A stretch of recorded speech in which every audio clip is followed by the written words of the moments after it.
Let's all go to the lobby. Let's all go to the lobby. Let's all go to the lobby to get ourselves a treat. Let's all go to the lobby. Hello and welcome to Movies vs. Capitalism, an anti-capitalist movie podcast. I'm Frank. And I'm Rivka. And Frank, what a day. We did it. We did it, Joe. No, that's the thing. No, the opposite of that. The opposite of that. Listeners, we specifically looked at each other before recording and we're like, we're not even going to say a word until we hit... Not going to say anything. Anything. We've only texted very little because I think we both knew we got to save this excitement for the air. Because it is an exciting day in New York City, and I would go as far to say around the world for those who are paying attention. Absolutely. I mean, definitely around the U.S. for sure. I mean, there's so many people. We're talking about the New York City Democratic primary for mayor, in which Zoran Mamdani defeated Andrew Cuomo last night. We're recording this on Wednesday. So he is the nominee now. We still have the general, so... We don't know what's going to happen. We don't know. There's still a lot up in the air, but as work far to be as done. Work to be done, organizing to be done, but as far as last night and today, oh baby, the vibes are immaculate. Yes, and I know that a lot of people around the country have been following this very closely. I think people on the left have just been so desperate for the tiniest crumb of something good or decent or hopeful. And even not on the left. I think everybody, those on the left, I think had a feeling it might come from something like this about the direction, have been saying this is the way to go. But like the cool thing is people who are not necessarily on the left who've been desperate for a fucking good thing have turned their head left to say, wait a fucking minute. What's going on over here? What's going on over here? I think I shall scoot my chair a bit closer because that seems to be where it's all at. And it's just so exciting. It's what's been said. It's what's been like begged for. If you have a campaign that is just fucking for working people, focused on what working people want, not getting fucking caught up in all the other fucking liberal bullshit, just moving right or center, which is right at this point, you will win, even in the face of like the most this was the oligarchy moment. This was the billionaires. This was like, okay, I'm going to take a breath. And I want to know, Frank, because I don't even think we got a chance. You were traveling. I was traveling yesterday, so yes. And I was go to up bed late at last 9 night. now because that's when my child goes to bed. And I have a 1-bedroom apartment where once lights are out in one room, they must be out in every room or baby is waking up. So, so we didn't really even talk like about in the weeks, the last few weeks, which were exciting, but also like what's going to go down. Be fucking honest. Did you think it was like, were you like, he's going to win? Like if you had to bet on it last week or even 2 weeks ago, like what were you thinking? I'd say in the last 2 weeks was starting to feel confident in the outcome that Zoran could actually win. As the polls were getting closer and closer, as the momentum shifted, especially after the debates where he just absolutely demolished Cuomo. And a lot of the other candidates like, Lander, Michael Blake, everyone kind of like came out there. People took shots at Zoran, but like everyone came like knives out for Cuomo. So I was like, okay, something's happening. Michael Blake had one of the best moments against Cuomo. Oh, yes. Just shout out to Michael Blake. Yeah. Shout out to Michael Blake, who seems like the fucking chill dude. But yeah, as Zoran was surging in the polls and just kind of like feeling the energy and the groundswell, I was like, especially because of the polls, like polls are helpful. Polls are useful at times, but they are just polls. They're calling people. You have to like think about what a poll actually is. They're just calling people up and being like, hey, if you were going to vote in this thing, who would you vote for? So that's just talking to someone. That doesn't mean that is someone who is committed to a candidate or committed to voting whatsoever. And in a primary election, specifically in a primary election, the people who show up to the polls are the most activated voters in a base. And we know that Cuomo was not activating whatever base he had in the way that Zoran's volunteer and campaign infrastructure had been built up and built up and built up. And there was like the energy was undeniable. And as those polls started getting closer and closer, I was like, I was trying to remain a little skeptical, a little, like keeping my feet on the ground kind of a thing. But I was like, fuck, I think this might happen. I think this could happen. So yeah, that's kind of, does that answer your question? Yeah. I will say, I think this could happen, but it was just, it's insane how much money we were up against, right? And how much, how fucking much, like when you I don't watch TV, but when you're like, okay, I guess a lot of people watch TV, like this, how much of a negative campaign they were doing against Zoran, and how there was no like super PAC, there was no money that was going specifically towards like ads that were anti-Cuomo. Not nearly as much as probably there should have been, and hopefully there are now, that were like really just focused on that, because he had to split a lot of his stuff onto like, this is who I am as Zoran. It's just and also I was like, this campaign was only 8 months long. This wasn't even as long as you're pregnant for. Okay, like crazy. No one, like, there were people who knew. Unbelievable gestation period. Unbelievable. And just so, of course, there was that skepticism. I'll say when it really hit me was I voted in person on the day. I didn't do early voting, but my polling place is right up the block. And I remember that was the moment I was like, I knew Trump was going to win. Just the vibe. I was just like, based on who was there, I was like, this is Trump. Like, fuck. And I got that, and voting on the day, the energy was, I was like, this is going to happen. Like, the energy was just fucking, I was like, this is a lot of people. I've been running a teacher training. All our teachers were late because their polling places were full. I'm like, this is going to happen.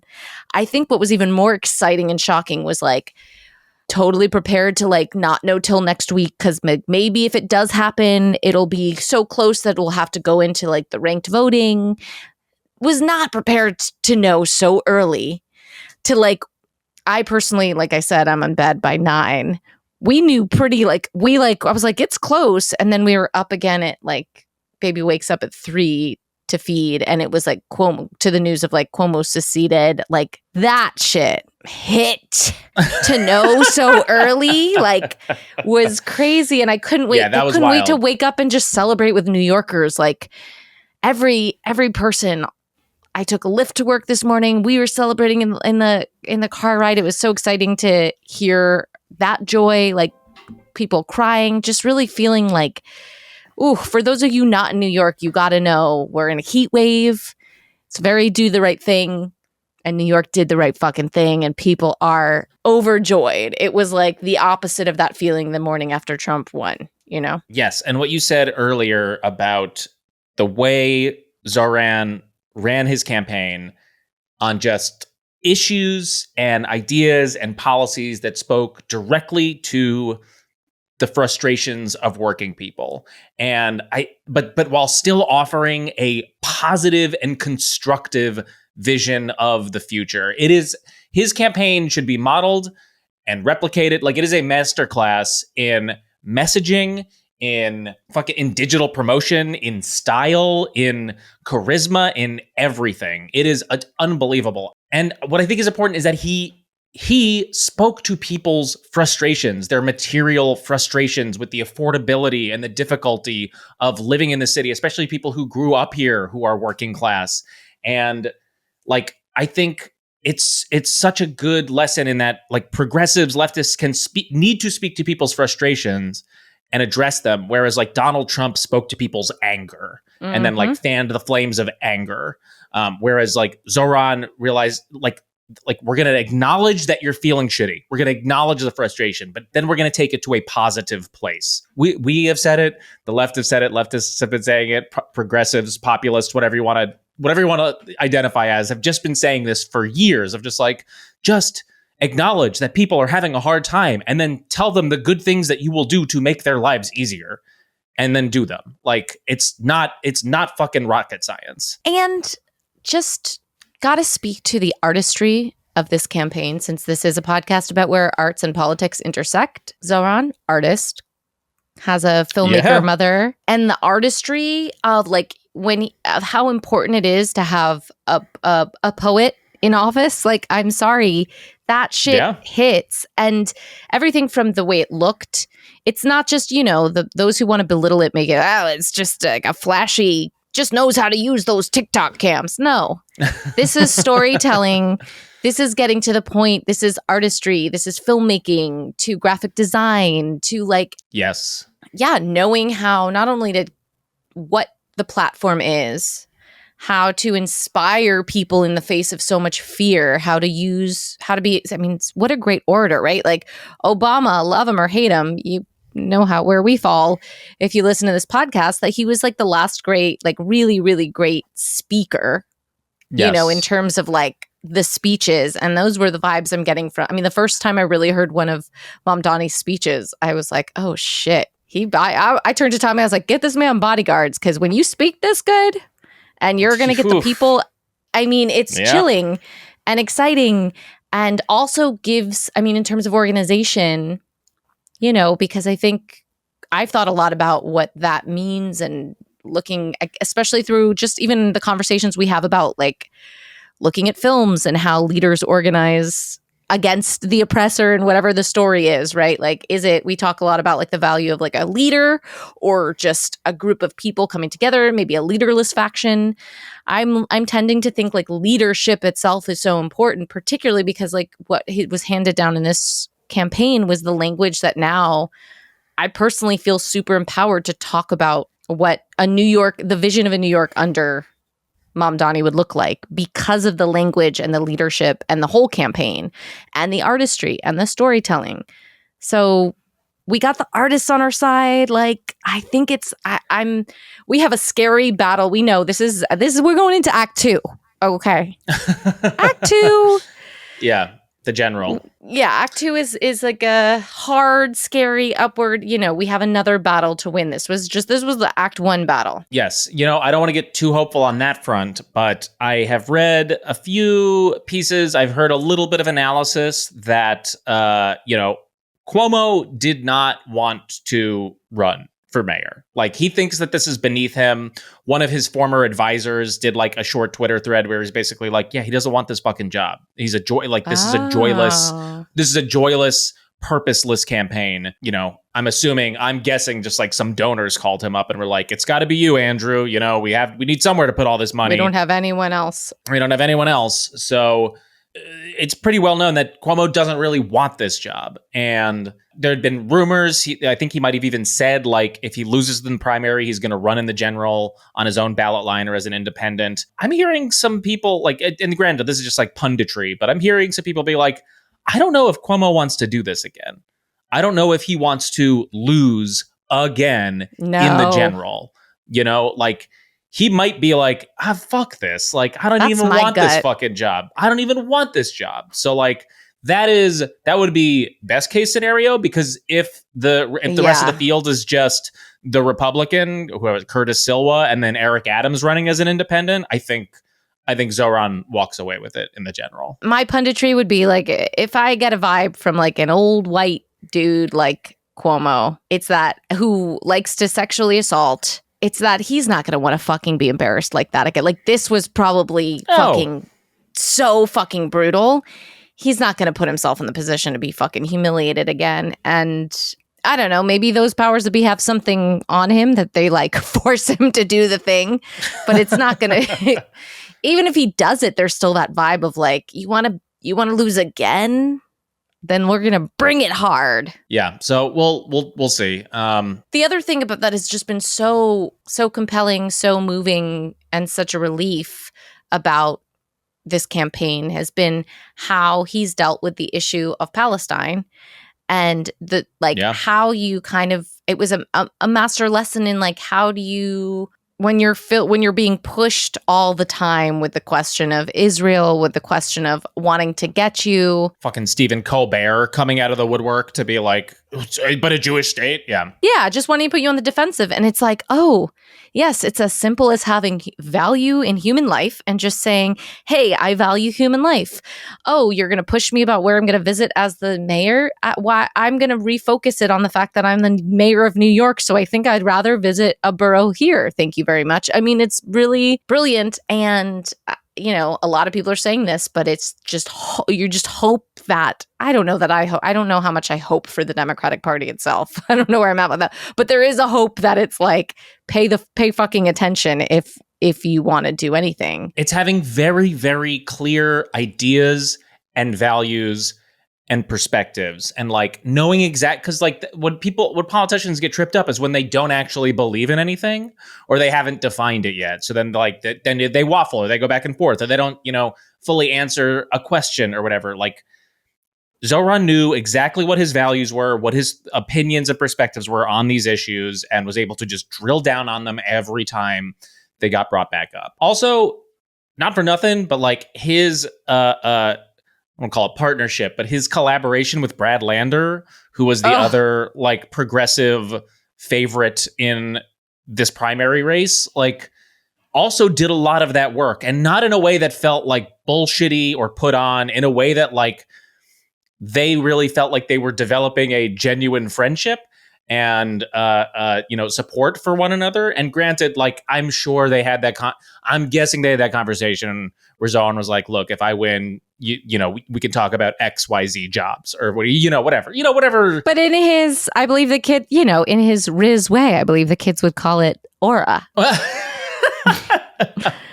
Aura, he for sure. like has that thing where I'm like, oh my God, you see all the pictures that were coming, like everyone has a picture with Zoran where you're like, you little slut, you are good at that. Like everybody thinks they are your best friend, and and you genuinely probably are like make those connections with all those people. That takes a special someone. Yep. So like their partnership near the end, the fact that it was like a really beautiful example of like Muslim and Jewish solidarity together, even in the face of so much like Islamophobia and anti-Semitism running rampant right now in the city and in the country.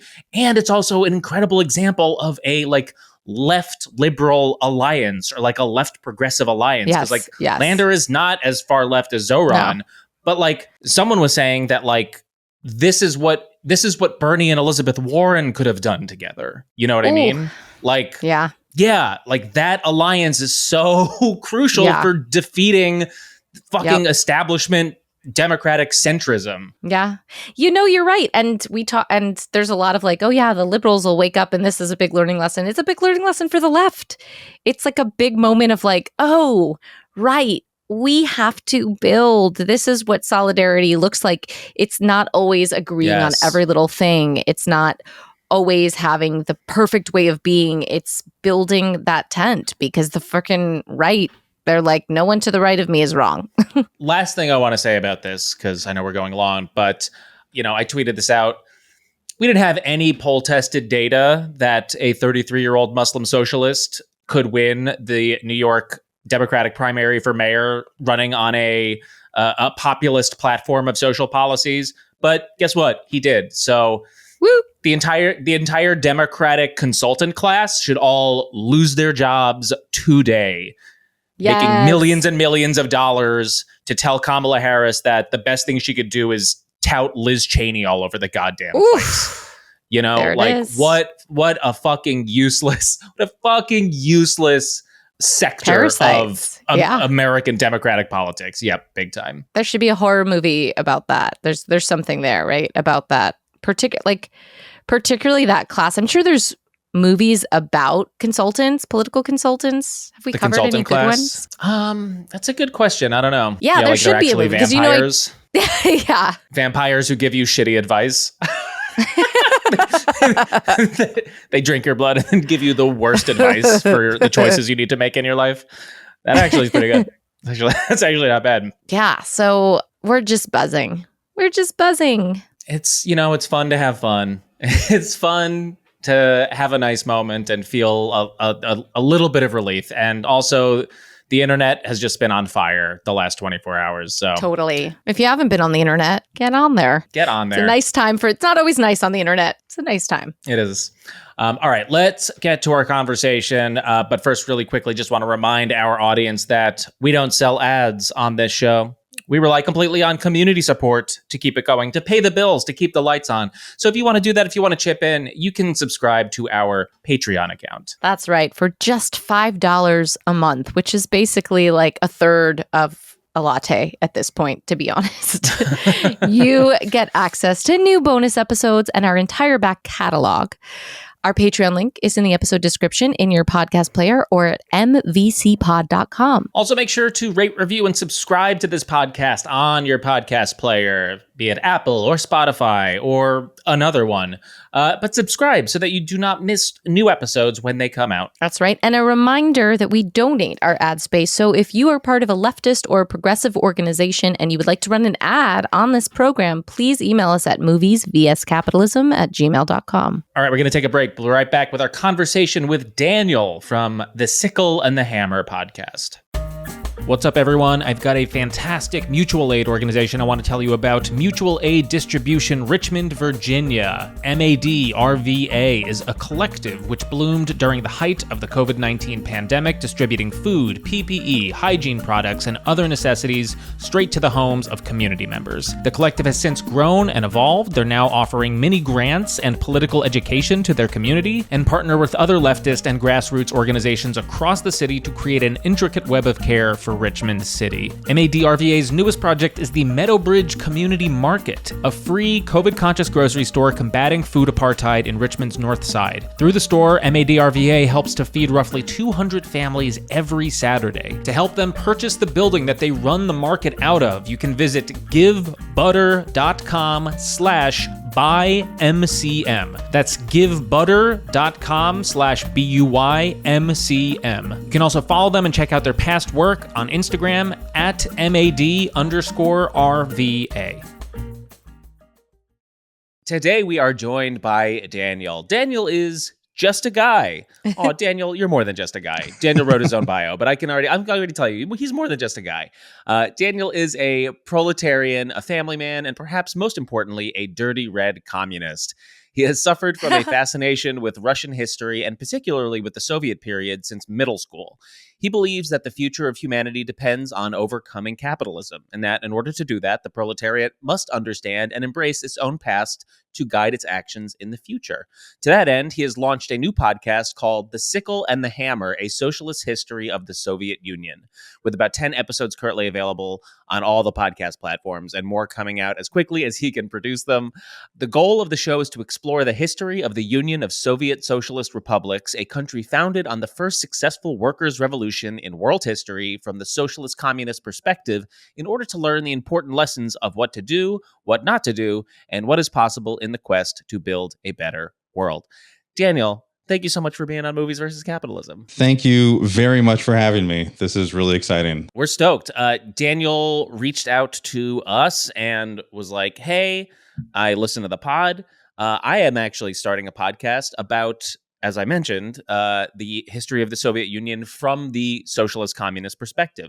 And I immediately, Daniel, I think I said in an email, I lit up because I've been looking for this history text for the last several years as I've been trying to read more about socialist communist history. And there doesn't seem to be one foundational text of here is the story of the revolution of the Soviet Union told from that perspective. It all seems to be mostly from Western perspectives.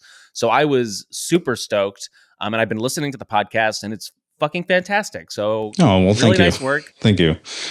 Yeah. I guess I was kind of inspired because there are so many history of nations podcasts out there, like History of Rome, History of Japan, History of Italy, pick a country. Someone out there is doing a history of it. And it just occurred to me, like you, Frank, I was like, you really have to dig deep to find socialist history of the Soviet Union. Especially in America and the West, so much of it is, the Bolsheviks are these evil communists who come to power. They immediately jettison democracy. They start a civil war to kill all their enemies.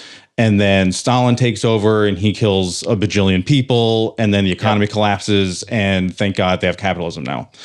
And that's just a very poor understanding of that history. And there's so much propaganda layered into it. And the goal of my podcast is to try to make it like a one-stop shop place for socialist history in the Soviet Union.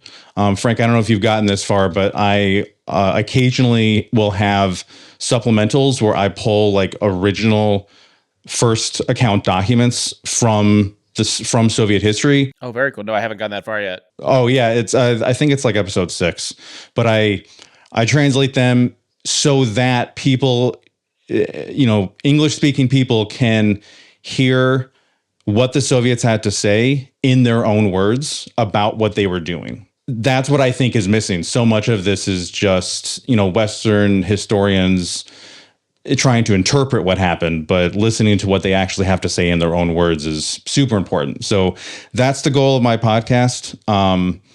It's not, in case anyone is listening and they're worried about having too strong of a communist perspective, I just want to assure everyone, I am not a Stalin apologist. I do not think the Soviet Union never did anything wrong.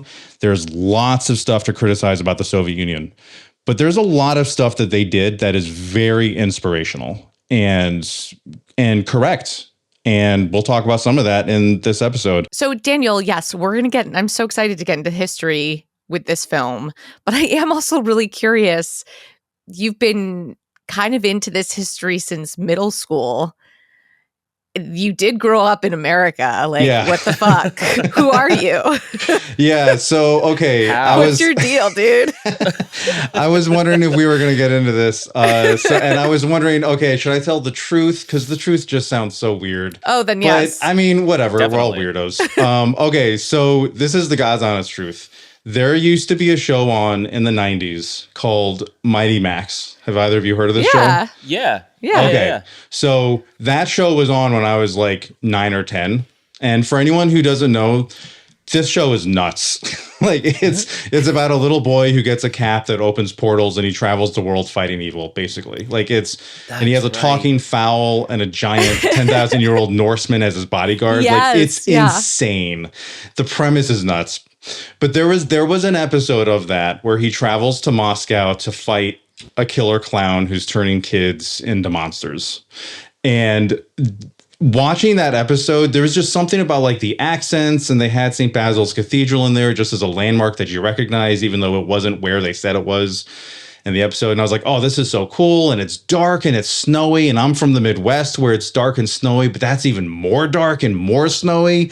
So it just like captured my imagination. I don't know. I was always interested in it. And then high school, I had a teacher who gave 20th century history lessons, and he briefly talked about the Soviet Union. And that's where I started getting the history of, the communists kill everyone all the time. And I'll admit, I had a little bit of a macabre fascination with that. But then as I grew up and I got to college and I started studying the Russian language and I started taking college courses, and I realized, oh, there's actually more serious stuff here. And then I kind of stumbled my way into socialism. And then I actually started like reading Lenin and realized, oh, this is like, we need to take this history more seriously than we are taught in the United States. So for the last like 10, 15 years, I've considered myself a socialist, slowly evolved into a communist, and now I'm doing the podcast. That's great. Hell That's yeah. a great origin story. Yeah. Especially for this podcast. Yes.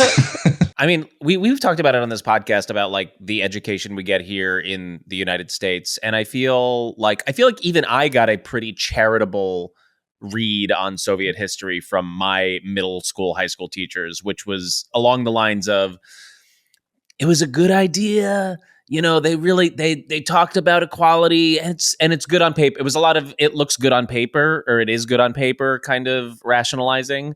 But then they tried it, and it turns out it just doesn't work. And that like there's always going to be an autocrat or authoritarian who co-ops the thing. And would have been cool if Lenin lived, but he died, and then Stalin took over, and then it all went bad. So that's That's the end. Rivka, has that kind of been your exposure? I had because I grew up in Brooklyn and I kind of, my exposure was like my parents. I was just sitting here trying to think. I'm like, did I just not pay the fucking attention in history class? I went to an arts high school. I went to the fame school. Half our day was like doing our craft. So, Sure. I don't think there was much bother. I just don't think it was touched on, or I missed it. And probably it was like a mix of like left-leaning. I had a left-leaning education just by nature of being An in artist. Brooklyn and hopping around and having the parents that I had. So I never really paid attention. It would be more, for me, the weird things would just be more where like, to me, it was just never like, it was just weird to find out that people were like, thought communism was a bad word. Like that was weird to me. And I think that would happen around like middle school, or like times where if I had friends who like, really good friends, and then those kind of like social things come up, you're at a sleepover and you're like, what do you mean you don't think women should have the right to choose? Like, I don't understand what you're telling me about this pro-life thing. And like, what do you mean you hate communism? Like, just like those moments that would come up in between like singing Spice Girls or whatever the fuck, like, and so that was kind of my experience. It was more like, just like, this is how the most of the world thinks. This is so weird. And just trying to piece it together from there. Okay. Do you know kind of, even as you got into maybe high school and college, did you have any exposure, or did you form any idea or understanding of the Soviet Union or the Bolsheviks or Lenin or anything like that? Not historically, no, not deep. I think it was more ideological and more like, like communism is good. Like that's the horizon we should be heading towards. That makes good. Okay. That makes sense. Yeah, my parents met writing for the CLP as like New York artists. So it was kind of just like, that was kind of like the unspoken. But then again, like I also just don't think I was paying attention in history class. Sure. Like, if you want me to play one, I'll do the text work. But other than that, history is not for everyone. But now but certainly in the past few years, as I started reading Lenin and started reading Mao, and I will admit I have not really read any Mao. I've heard through osmosis. I've absorbed some of what he's said, but I've been so focused on the Soviet Union. I will eventually have to get to Mao when I get to like the Sino-Soviet split in the 60s and 70s. That's a bit down the road, but and then Lenin. What have you read of Lenin? It was bits and pieces. It was in the context of this group that we had finished reading Capital, and we were reading it for like our theater workers. Sure. Like very specifically. But I should pull up put me on the spot, Daniel. Sorry. 10 a.m. No, sorry. The main three bangers are like What Is to Be Done, State and Revolution. State and Revolution, yes. State and Revolution is what? Yes, State and Revolution, which is great, but it's not doesn't feel like a historical text when you're like, I guess I was reading it more in the context of like ideas than history. So I'm excited. So like the history part is probably the part that I feel the least familiar with. So like Frank, I'm like, this is so great that this is the project that you're working on, because, and this film, which we should dive into, is we should. I'm sure we're gonna have a lot to unpack. It's completely historically accurate, right? 100%. No notes, no comments. Daniel, you chose for us to watch the 2001 movie Enemy at the Gates, directed by Jean-Jacques Annaud, written by Annaud and Alan Godard, starring Jude Law, Rachel Weisz, Joseph Fiennes, Bob Hoskins, Ed Harris. Quite the 2000 like banger cast. Every like 20 minutes, someone walked in, and I was like, "He's fucking here too! Oh my god!"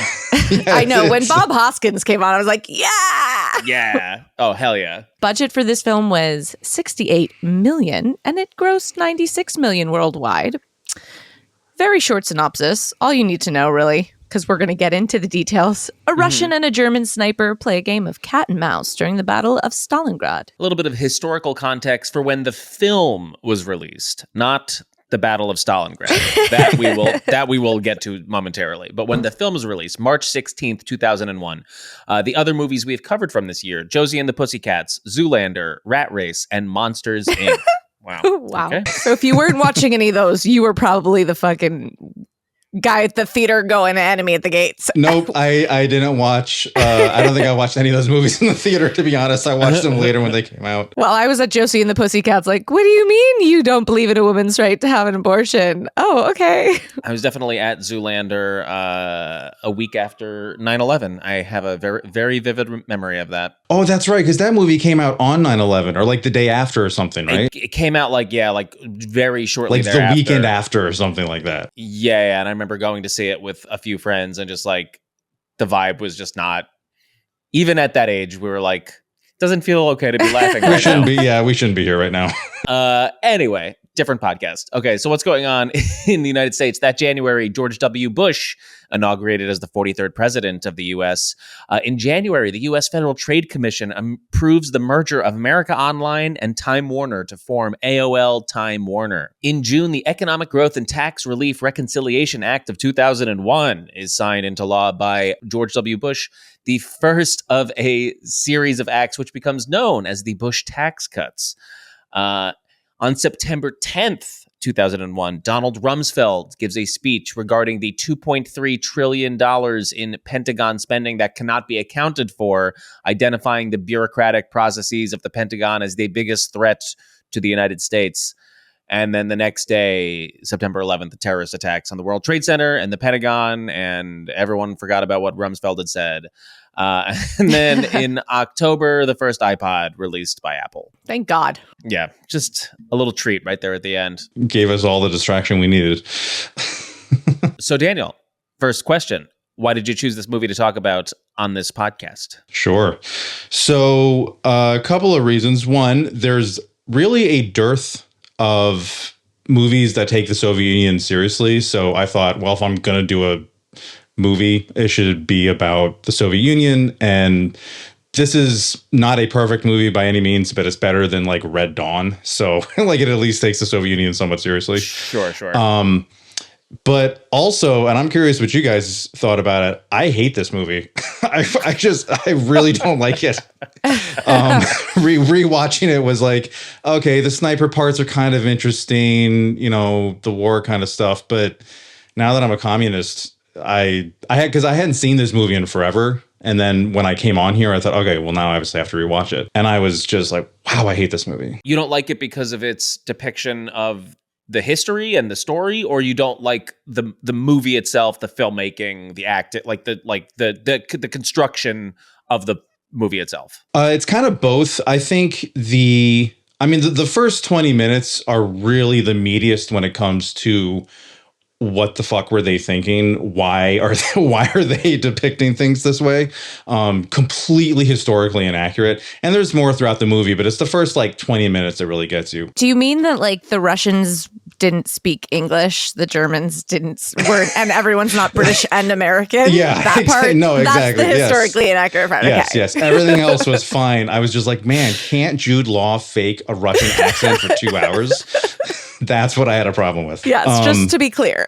Yeah, but then also like the ending. So I guess spoilers, because we always spoiled movies. Yeah, spoilers. The ending when was it Joseph Fiennes' character Danilov he kills himself by sniper. Yeah, because Rachel Weisz doesn't love him, and that means socialism and communism is a lie. Yeah. Even at like 17 or whatever it was when I saw this movie, I was like, that is the stupidest thing I've ever seen in my life. Like, I just didn't make any sense. So like the love triangle was unnecessary. Yeah, totally. Very. So yeah, there's a couple of reasons why I don't like this movie. What about you guys? I'm glad you jumped there, Daniel, because that was just probably like the thing beyond the like, because, you know, not knowing enough about the history, I'm like, I have a feeling something's up. These accents aren't right. knowing what we know about American movies is probably not correct. But the best I could follow in terms of like vibes and just ideology that like exactly like you're saying you picked up on at 17, and I think most people could pick up on is like, wait the fuck a minute.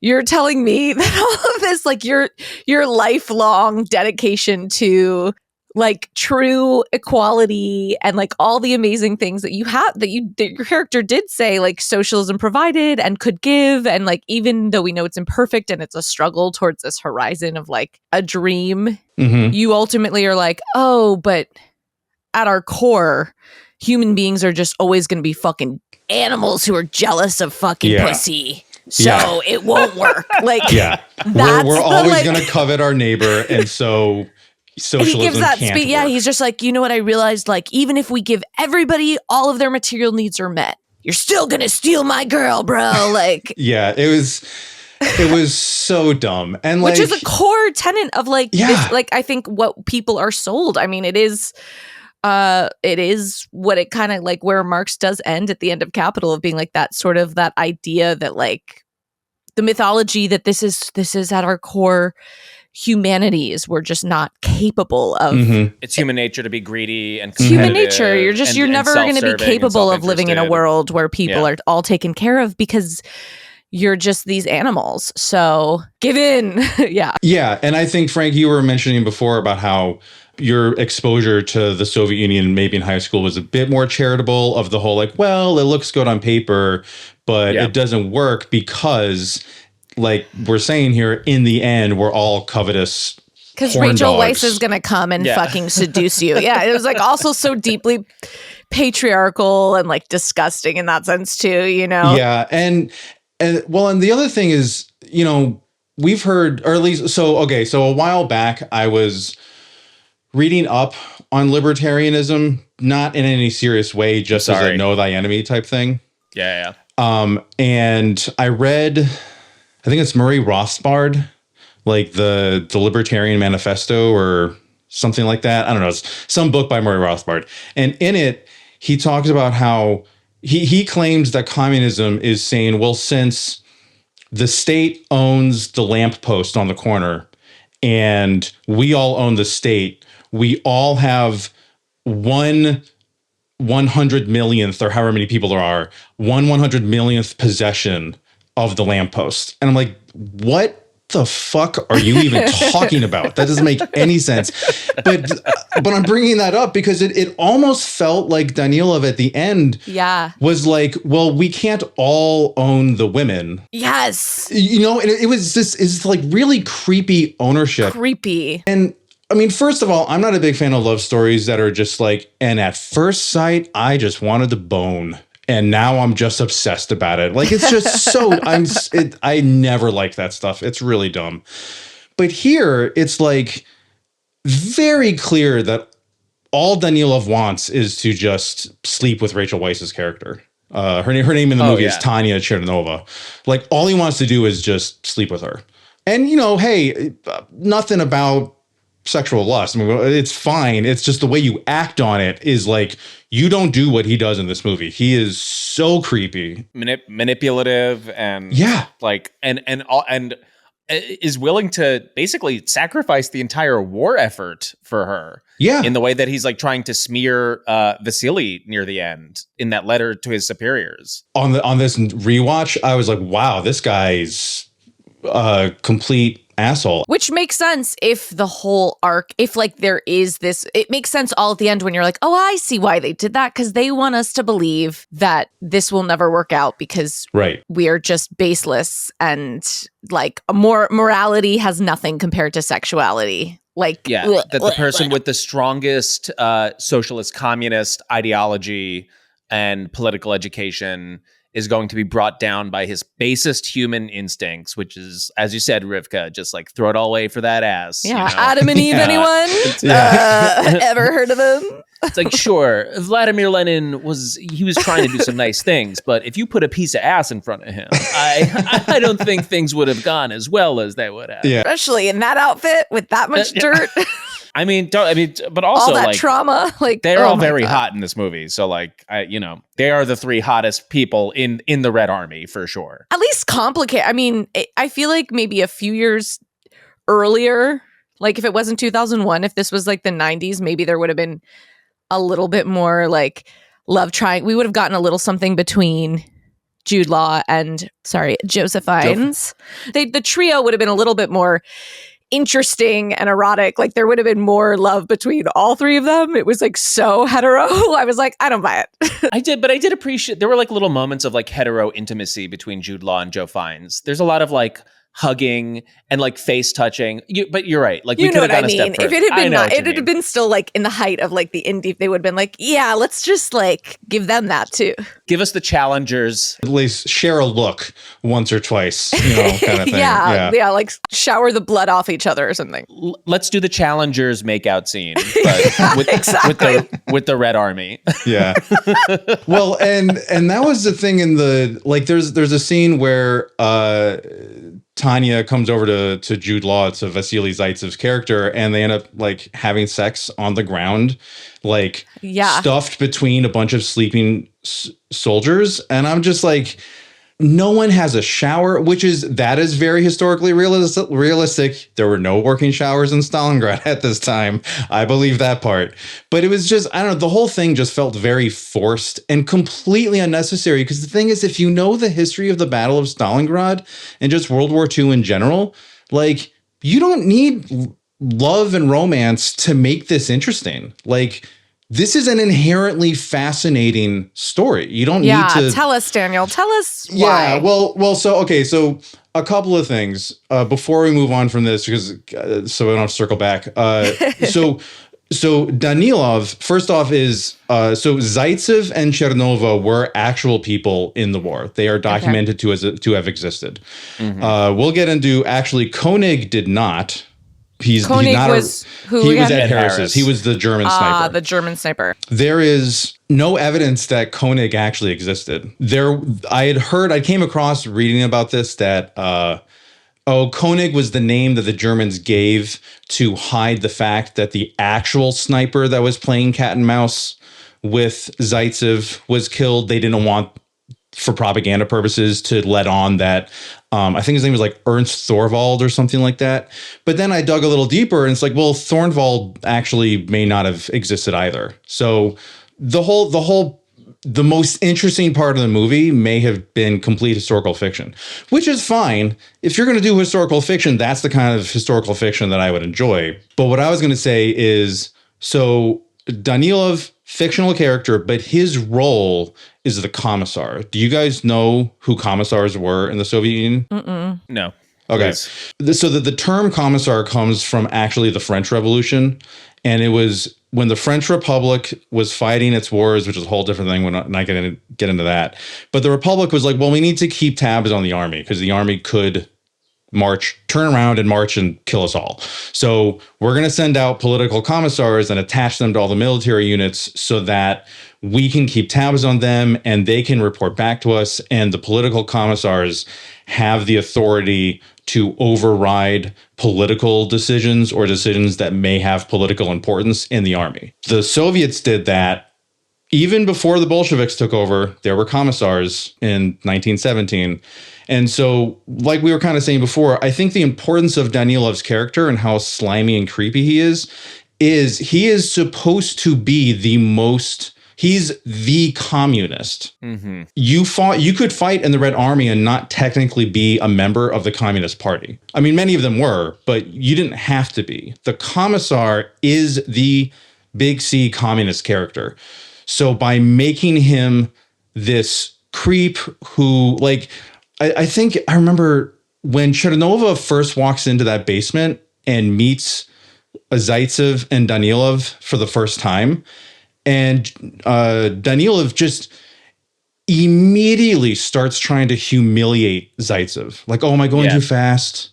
Right. Oh, do you know how to spell that word? Yeah. And it was just like, wow, what are we, 13? Like, I flashed back to middle school when like people did that to me. Like, it's just a bullying tactic. And I was like, which if it didn't have like a political reasoning that we're getting at here would be like the scene itself is fine. Like, it's an interesting, you know what I mean? Like, you're like, that makes, but like, I agree with you that I'm like, oh, they're painting this guy as like just bullshit, that we're supposed to identify that he is everything he believes he's the opposite of. So he's classist. He comes from, he actually like values education and class, and he's using this working class Vasilov to sort of like be the communist, to kind of push forward his ideas, but you're not to trust him because he's actually like the opposite of everything he says he believes. Is that it's kind of and he has glasses, so he's smart.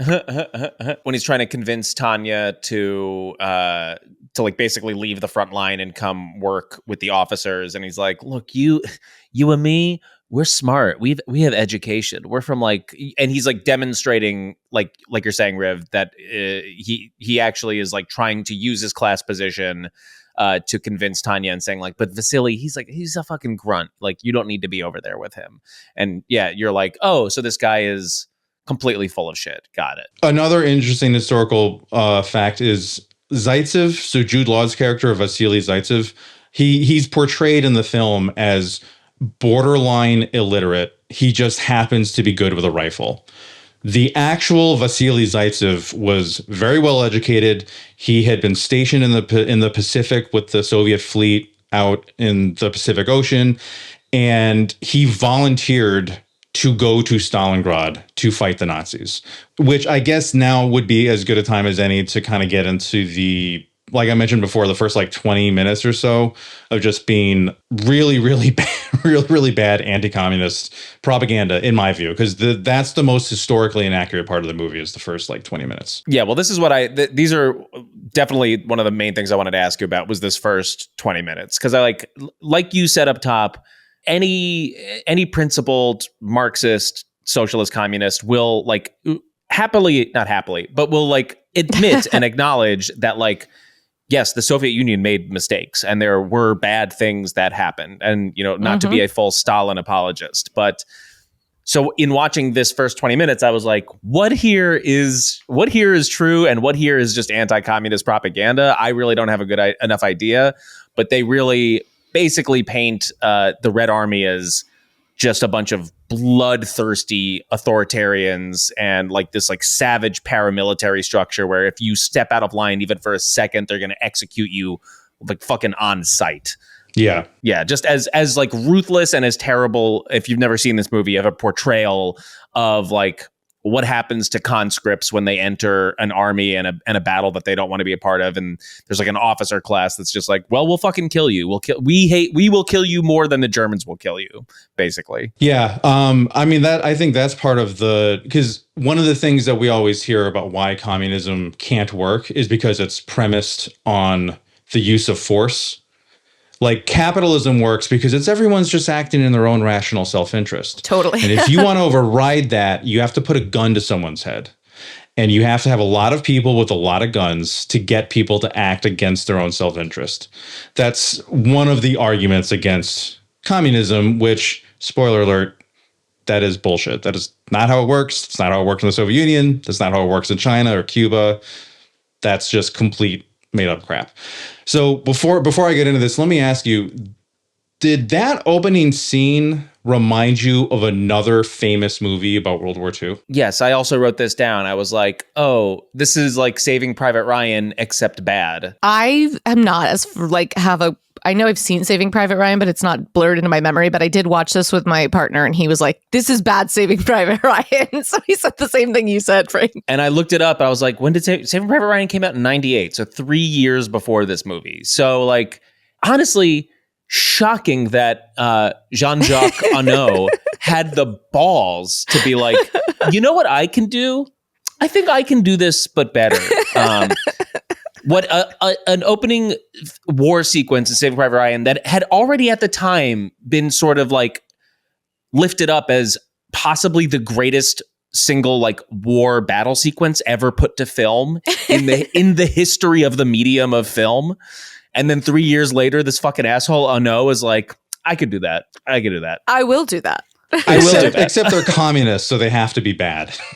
So that's exactly it. It is, you have good capitalism, Saving Private Ryan, and you have evil communism, Enemy at the Gates. The whole first opening war sequence, the first 15, 20 minutes, is just chock full of inaccuracies. Like, I have a list here. So first of all, I think it was like something like 35 million people fought in World War II.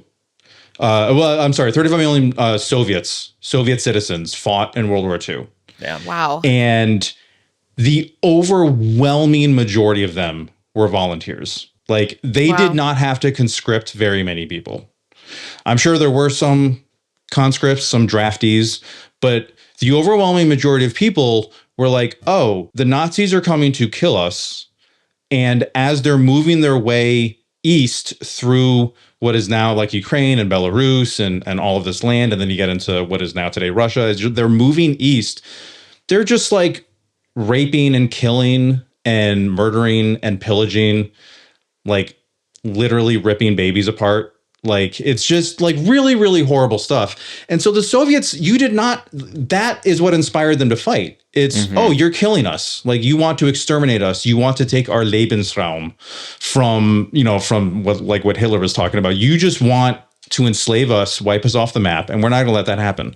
So majority volunteer army, first of all. Because of that, you did not have to lock them in cattle cars like lambs being led to the slaughter. Like, that was one of the things that really caught my attention. Even the first time I watched it was like, there's a train and they get all the passengers out and it's like a cattle car. And then they just load up all the Red Army soldiers, and they literally put padlocks on the doors and then hand the keys to, I don't know, an officer or whoever that is, so that they can unlock it on the other end. And it's not explicitly said, but it's like, oh, this is so that they can't get out because they don't want to fight. We have to make them fight. No one wants to fight for us. No one wants to fight for Stalin. No one wants to fight for socialism or communism. They would all be happy to have the Nazis come and get rid of the communist scourge. Well, it's kind of suggested over and over that, like, particularly with the child's character, even his mom at the end is like, maybe, like, the hope that she gets is like, maybe she'll be better with the Germans. Yeah. Or maybe he'll be better with the Germans. Like, it is constantly kind of told to us, maybe life would be better with the Germans. You're like, what?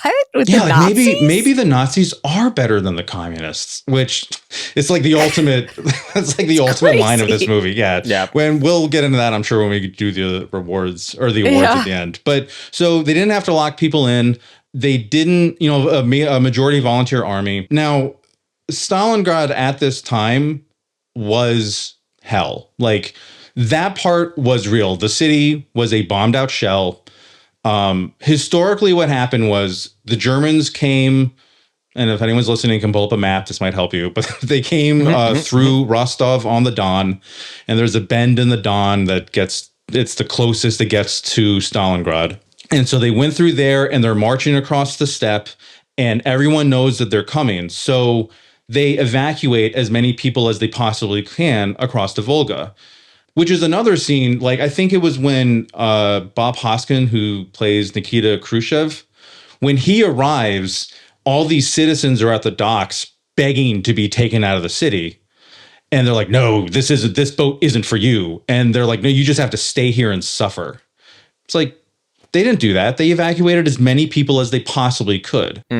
They had to stop once the Nazis almost got to the bank of the Volga. They got within like a couple hundred meters of the bank of the Volga. And so, okay, well, now we're like, we can't do that because we have to focus on pushing these guys back. And then, like, there were ice flows coming down the Volga. You can't cross the Volga with ice flows coming down it because it's going to wreck your boats. So it's like, but they did try to evacuate as many citizens as they possibly could. So anyway, and then, they're getting on the boats, they're crossing the Volga. There's terror. There's all the German dive bombers who are shooting into the boats. And like, that all is real. Really, really horrible stuff. Yeah, just like the idea that we have to force these people to fight.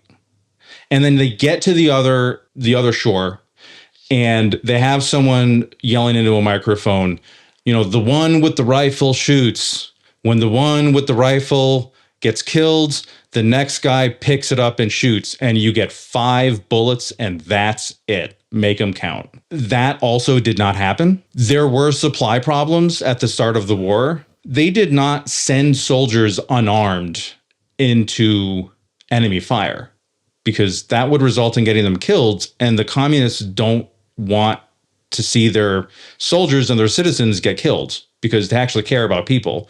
as shocking as it may be to think about that, you know. Also, tactically, you're just like not just like sending dudes out, just be like, go get killed. Bye. Like they need, yeah. Are you guys familiar with the idea of the human wave in warfare? No. This is something, I think this is a Western trope about quote unquote barbarian armies, because I've heard this tactic ascribed to the Chinese, to the Koreans, to the Soviets, any kind of like Eastern horde kind of idea about these other armies and how evil they are and how little they value human life. I've heard it said that they use the human wave. So the human wave is basically like, look, we have more people than they have bullets.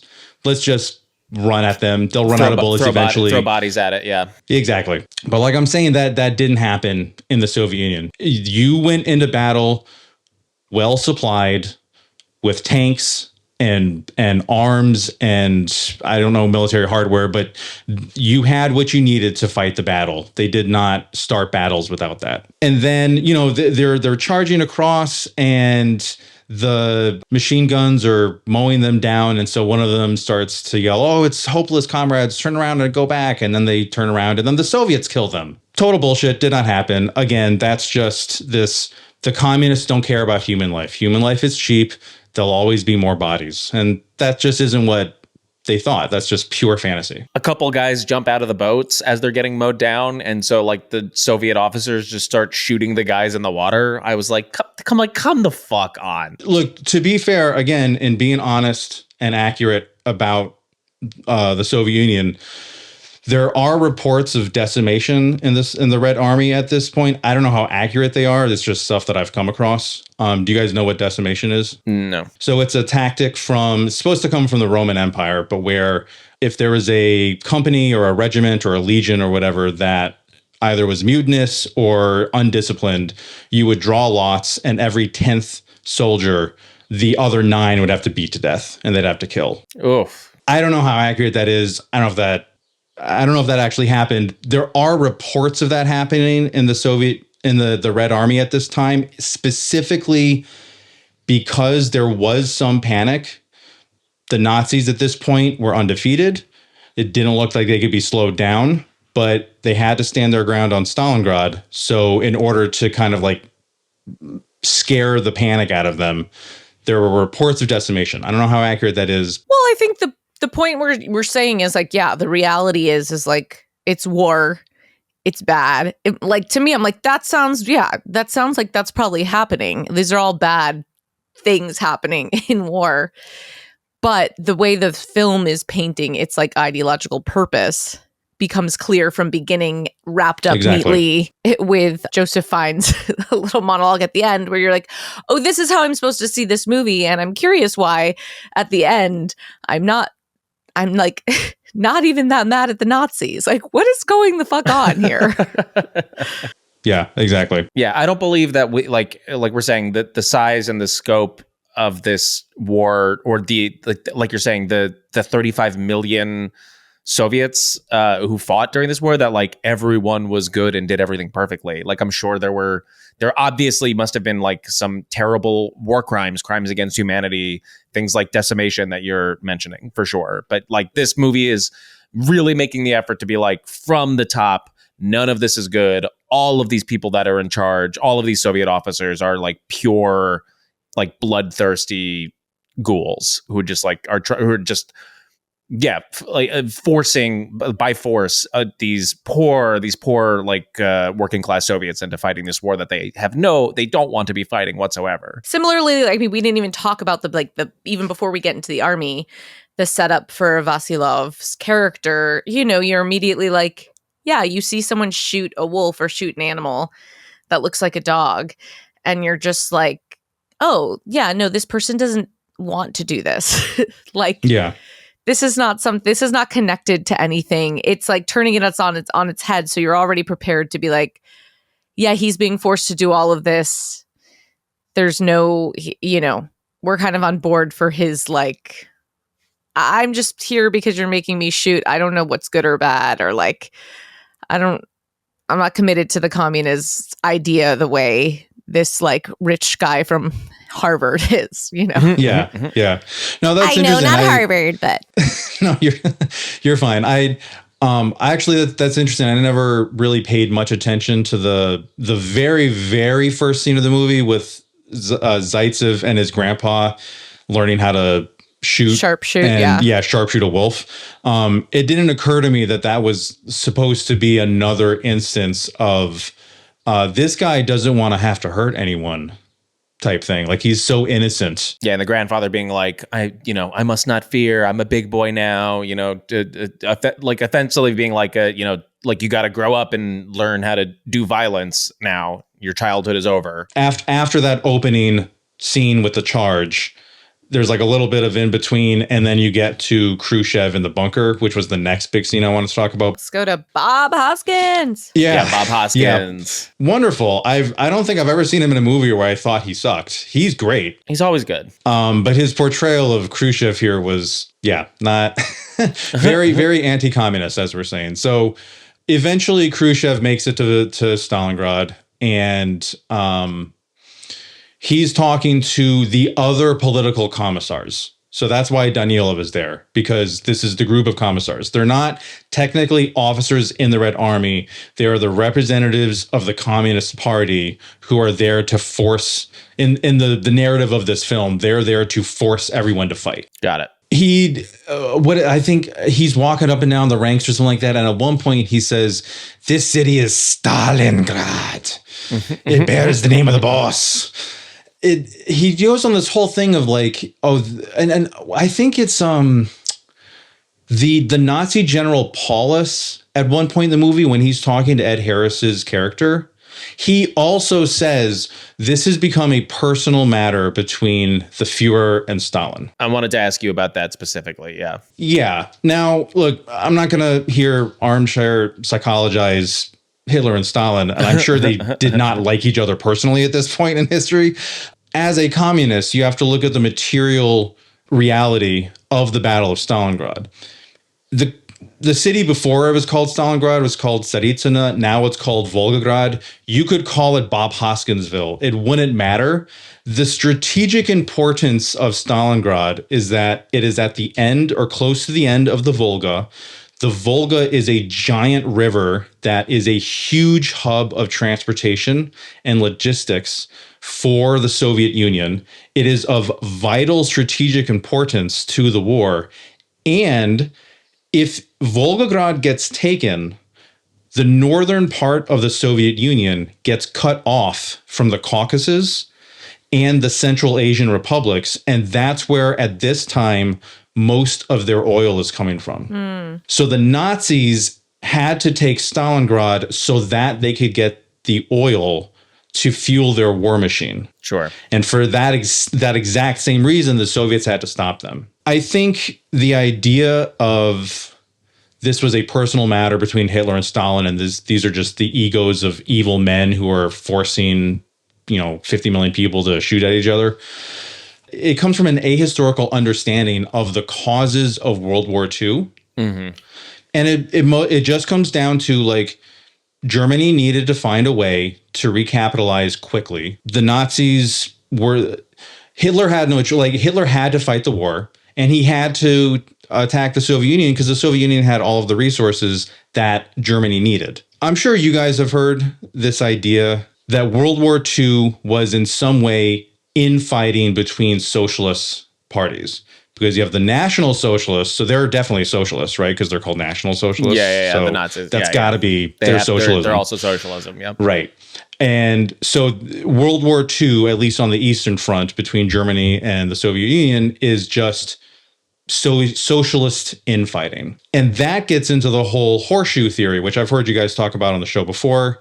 But for anyone who is unfamiliar, horseshoe theory is this really ridiculous bullshit political science theory that as you move in either direction away from the center, you move left or right, you don't go in a straight line, they bend towards each other like a horseshoe, so that in the end, fascism and communism are just mirror images of each other. Yeah, basically the same thing. Yes, because fascists want to kill the others and maintain the dominance of capital, and socialists want to provide healthcare and housing and food for everyone. But everybody wants to fuck Rachel Weisz. So. Yeah, and everyone wants to have Regardless. sex with everyone else. Right, exactly.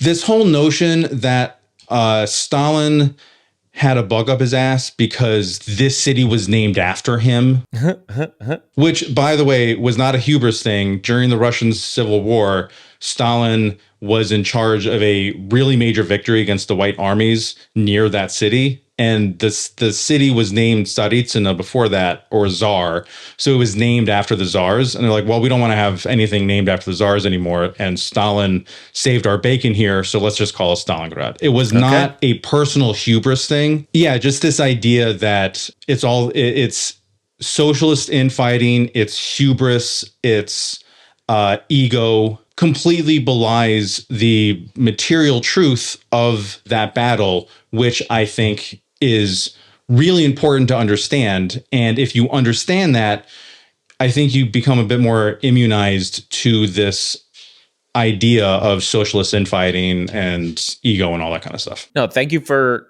laying that out, because I did have that question about like what the importance of Stalingrad was. And like you said, it was like tactically, it was the place that the Germans needed to capture, and it was the place that the Soviets needed to defend. And then you also like have to imagine, you know, because I did a bit of cursory research into Stalingrad, and according to Wikipedia, it is possibly the bloodiest and costliest battle in all of human history, which is insane to think about. And it dragged on for what, about like 9-ish months or something like that, close to a year. So you also got to imagine, like, at a certain point, the sunk costs of like how, at least for Hitler and the Nazis, like, well, we've already expended so much to try to capture it. Like, we can't just like stop. So so why it was drawn out for such a long time, along with its tactical importance. I think the battle officially lasted from August 42 to early February 43. But yes, I have also read, and I have no reason to think this is not true, that the Battle of Stalingrad was one of, if not the bloodiest battle in all of human history. That's fucking insane. That's insane. Like tens of millions of soldiers and civilians killed in that battle. I remember learning a few years ago that, and I think this is accurate, but that in World War II, of all of in Europe, 80% of the warfare was on the Eastern Front. So between the Nazis and the Soviets, and only about 20% was fought on the Western fronts against like the US, the UK, and the other allies. Which is important because we here in the US are taught that we won World War II. Everyone was eating shit until we got over there on D-Day and then saved everybody. And it was only because of us. You've seen Saving Private Ryan. That's exactly how it was. That's exactly how it worked. It's like everyone was about to lose until we got there. And not at all acknowledging like the massive sacrifices of the Red Army. Well, and so many war films, but especially this one that like when you're like, yeah, you wouldn't know that by watching this movie at all. Like how much, I mean, certainly you're like, there's so many buildings are coming down. You see many bodies, you see all like this destruction, but just the way in which it zeroes in on the importance of like this love triangle, this cat and mouse between these two men. It's just like the structure of it itself totally diminishes the mass amount of like human life that is lost during war, and just thinking about how that form and how that way of telling that story compared to like a Children of Men, let's say, where really you're going through and you get such a bigger sense of the way the form of that film and the way it's shot, of like the destruction of war, and it becomes so much less about this person's, you know, he still has his own personal arc, but it's so like, it's even that arc becomes universal and also less. And here in these kind of structured stories that like, particularly like war stories of like 90s, 2000s, it just becomes like the individual itself overcomes, like you're saying, like how many other people are out there. And you become so captured between like this minute fucking thing between this guy, between like these two characters, this Ed Harris and that's what we're focused on. It's pretty profound. I think it is almost like a microcosm of the great man theory of history. Mm-hmm. Sure. Of like, oh yeah, if Koenig had shot Zaitsev, the Nazis would have won. Which is like, what are you like? And they don't explicitly say that in the film, but Rivka, I think you're absolutely right. That's the sense that you get by focusing on these two snipers on opposing sides, and then the dumbass love triangle happening on the Soviet side. You completely forget, like, what Frank, you're right. I mean, the majority of the fighting in World War II, by the time Hitler invaded the Soviet Union, France was completely subdued. They were knocked out of the war. Britain was pushed back onto the island. Dunkirk had already happened, so this massive evacuation of the British troops from continental Europe, and they're air bombing London and the rest of Britain. And so most of the fighting is only left to occur on the Eastern Front between Germany and the Soviet Union. Like you would never know it, but women in the Red Army, you would never know by watching this film, but women in the Red Army played such an important role. Like, I came across this statistic that just female snipers in World War II in the Red Army killed over 10,000 Nazis. That's just the female snipers. Holy shit. Yes, queens. Yes, exactly. Yes. Slay. Well, it is funny because, right, like Tanya, the Rachel Weisz character, is you kind of actually get that tension where she's like, no, I want to fight. And all the men are like, you don't want to fight. You don't know. You're such a precious, like, beautiful being. Like, you don't want to fight. And she's just like, and it is interesting because there is a way to read the movie. I don't know if it's intentional, but like that love scene, like you're saying, between Jude Law and Rachel Weisz, the Vasilov and Tanya. To me, I'm like, she looks like she's not. To me, I never got the sense that she wants to be there. Like, it didn't look like, the way I read her facial expression was like, that did not look like pleasure to me. That looked like a desperate need to maybe, like, if I can gain some kind of power, I can get to like what I've been saying I want this whole time, which is to fucking fight. Oh, interesting. And like, I don't know that that's what I don't think that's the intention of like the storyline, but I felt like that's what I got from, she's a brilliant actor, from her performance and the little things that are there where she's like, give me the fucking gun. I want to go. And she has to convince both of these men that she's like worth having any kind of autonomy like they are to fight. And truly, she's the only one who's like really kind of connected to any kind of like desire to go. She kind of puts together, she's like, yes, I have these communist leanings. I mean, it gets muddied with her, and her parents have just been sent, and she has that monologue where they've just been murdered by the Nazis. But from the get, she's like, I want to fight. Yeah. And that I think that's absolutely correct. That is what we were saying before about how it's a majority volunteer army. The Soviets, the Russians, and the non-Russians, because remember, the Soviet Union is a state. It is made up of many different ethnicities. There are Central Asian populations. There's Caucasus populations. They are all fighting as one people against the Nazis. And women fought and died. They were not just nurses. They were not just there to be sexual distractions for the soldiers like Rachel Weisz is in this movie. Like they had real agency, and they helped kick the shit out of the Nazis, and they deserve recognition for that. I remember, if I can tell just a really quick anecdote.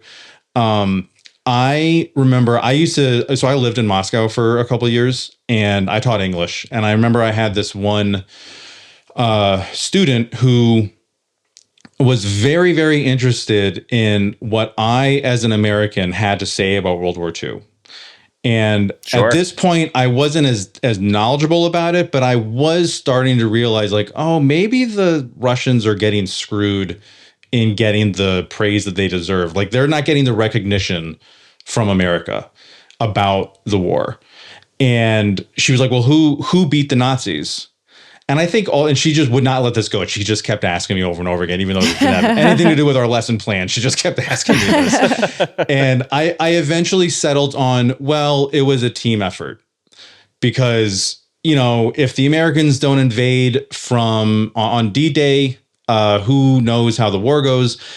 But then I learned later, like, oh no, the Nazis were already beat at that point. Like, the reason America and Britain invaded on D-Day was because they were like, we need to get to them first. We need to end this war before the communists do. Because if the communists win this war, communism is going to look great. And communism is maybe going to become re-entrenched on the continents, and we need to stop that. Okay. The big thing is, this is the turning point in the war. The Nazis get denied access to the resources they need. And from this point on, they are getting pushed back. So that a year and a half later, by the time, or 18 months later, whatever it is, by the time the Americans land on D-Day, the Red Army is already pushing the Germans out of the Soviet Union proper and starting to get into Eastern Europe. Damn. Okay. The point being, yeah, man, the Soviet Union beat the Nazis. Like, we helped, we played our part, and we fought the Japanese more in the Pacific, which is a whole other ball of wax we don't have to get into. But like, this was a tectonic fight between fascism and communism. This was an ideological struggle. And thank God communism came out on top. Otherwise, this movie would have you think, well, maybe the fascists, maybe wouldn't have been that bad.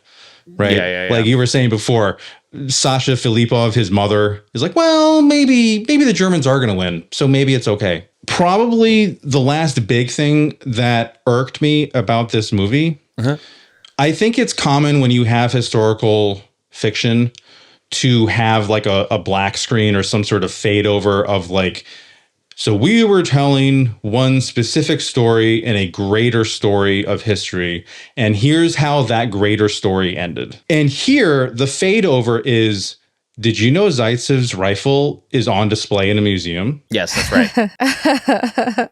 What? Because the last 10 minutes, like after Danilov kills himself by sniper and after Zaitsev kills the German sniper Koenig, and then they meet again in the hospital, it's like just one day the Nazis have lost. The Nazis lost, the Soviets won, and our two protagonists now meet in a hospital, and yay, movie over. If you're going to tell a historical fiction story about this kind of stuff, it's fine to focus on the subject matter at hand, but have that end card that puts it into a larger picture. There's no mention of Operation Uranus, which was, so the Nazis had this really long supply line going from the Don to Stalingrad. And I think it was like in November or December of 42, the Soviets finally cut off that supply line. And now the Germans are encircled and trapped in Stalingrad. And unfortunately, at that point, it becomes a war of attrition. It was because of the bravery of the Soviet army. It's because of the dedication that they had to the fighting. It's because of the mistakes that the Nazis made in their strategy and tactics of that battle that the Soviets won. And just zero mention. It's almost like this film is loath to give any credit at all to the communists, to the Soviet Union, to the Red Army. It's all just blind luck. They happen to win. Yay for them, I guess. And that just really irked me. Rewatching it now, knowing the history so much more than the first time I saw it, of just like, wow, fuck you, man. You don't want to give any credit to anyone in this movie. It was just really annoying. Yeah, I mean, it's part and parcel of what we've been talking about, of like, this is like a film by Western filmmakers who are not, it's not in their interest to give that credit. And it's just the story of this one special guy who's really good with his gun, the commissar who went against everything he believed. Went against everything he believed in just because Rachel Weisz was there. Well, it's because Rachel Weisz wouldn't sleep with him is why. It's like he got incelled. He got involuntarily incelled. And maybe this will come up in the awards, but like we didn't even talk that much about the Ed Harris character, the representation of the Nazi Party, who he's not even a character. Not even. I mean, I am curious about. I get there is what I can go. I understand being like, our audience's disbelief. This is for an American audience. Our disbelief of like, sure, we know that they're all German, but they're speaking English so we can understand and not have subtitles, or they're all Russian. But just to be like, do you? Everyone just have British accent, American accent. Let's just confuse the fuck out of this story already. But then but it is interesting because you can't help, Ed Harris does play this role as like, it was hard to not be like, wait, is he not like the honorable American soldier? Like, it was just so hard for me to keep remembering that he's a Nazi, because he just plays it like so fucking classic American, so Ed Harris charming.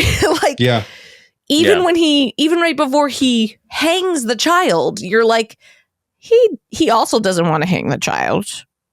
Like, it was just felt so Nazi apologist. It was so strange. It was so strange. Absolutely. So they show him like plying little Sasha with chocolate and, you know, bacon, and just like, here, I'm going to give you all these comforts for you to give me information. And it turns out that actually Sasha is a Soviet spy. Sasha Filipov was a real boy. Oh, he wow. actually did that. He did volunteer at that age. Damn. And unfortunately, he was caught and publicly executed with a couple of other Soviet spies or citizens. Oh my God. So that actually did happen. It wasn't Koenig, because again, Koenig probably wasn't a real person. But Riv, I think you're right. Like this. And it wasn't a Nazi who was like, man, I told you to stay home. I wouldn't have hung you if you just listened to me and stayed home. No, exactly. He's talking like, you know, I just wanted to keep bringing you chocolate, bud. You could have had all the chocolate you wanted.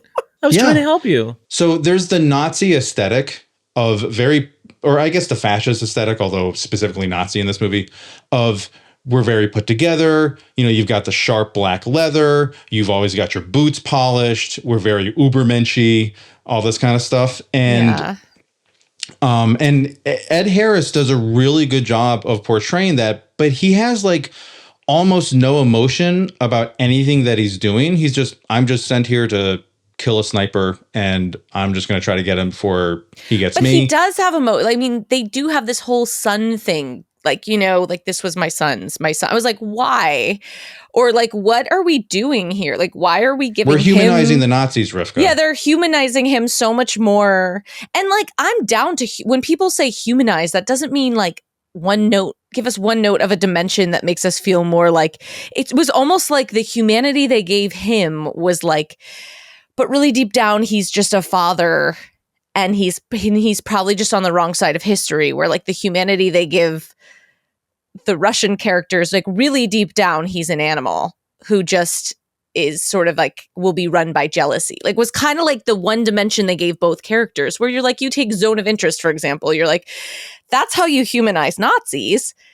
You show like the material conditions of how they got there and all of the complexity, but in no place where you like, it was like a totally different films, like brilliant versus not. But like, yeah, it was kind of like, those were the two human aspects that came down to, was like, one deep down, when you get away from all this war shit, is just like a father who wishes he didn't have to kill children. And the other one is parading around having morals, but doesn't have any, like, in their human nature. You're talking about Danilov. Yeah, like it. So at the core, like the comparison between those two characters, I'm like, yeah, if you're gonna pick a player, I'm kind of like, well, I do trust Ed Harris more, and I think you're meant to, because there is this father string that's being played, and you're told at the end these guys were just liars. Yeah, I think that's interesting, that because this is just coming to me now. He does have a very paternal relationship to Sasha throughout the film. And even as you were saying, as he's like leading him to be hung, it's almost like he's, oh, this is going to hurt you. This is going to hurt me more than it hurts you, son, kind of approach to it, of like, I really wish you didn't make me do this. I'm sure Ed Harris was like, yes, like the text work there is so clear. He's like, my son was killed fighting this war before I came. So that's why I'm here to sort of honor him. He gets more dignity in that sense than any of the other characters, which is kind of shocking. and he's portrayed as American, so you kind of keep forgetting he's a fucking Nazi. I want to be very careful how I say this because I don't want anyone to walk away thinking I think something that I don't think. When I read about World War II and specifically about the Nazis, I have to remember that the rank and file foot soldiers were also workers. Right. They were family people. So Enemy at the Gates is actually based off of a book called Enemy at the Gates, written by William Golden, I think was his name. I don't remember exactly. If you Google it, it'll come right up. Enemy at the Gates book. And he does a lot of research, a lot of primary sources, and I have a lot of issues with that book, but one of the things that he does well is he talks about how, like, yeah, the Germans and their allies, so the Italians and the Romanians, who are also fighting in Russia at this time, they're farmers, they're tanners, they're automobile workers, and that is the tragedy in my mind, of fascism. Yes. That it is a monstrous ideology that unfortunately we are seeing more and more of in today's world and unfortunately in this country. But you have to remember the people who, for lack of a better term, get taken in by fascism, they have their reasons for doing that. They are so desperate that, okay, fine, if, like we have in America today, if the left, if the Democrats aren't going to give us anything at all, and we are literally drowning, I don't care if it's a fascist that throws me a life jacket. Like, fine, I'll jump on that boat. Which is where, did you see Zone of Interest? I guess that's why I brought that up No. in comparison, because I think that film, which I would recommend, tells that exact story in such a profound way, in a material way, without apologizing for those who are complicit and those who are enacting harm, but you so get exactly what you're saying, versus like this form of storytelling, which is so one to, like, none of that's there. You're just like, I guess human nature is what dictates, like, all of the material realities, like you said, which would be the communist way of looking at it, is completely out the window. We don't get any of that. It just comes down to, like, who are these people at their core?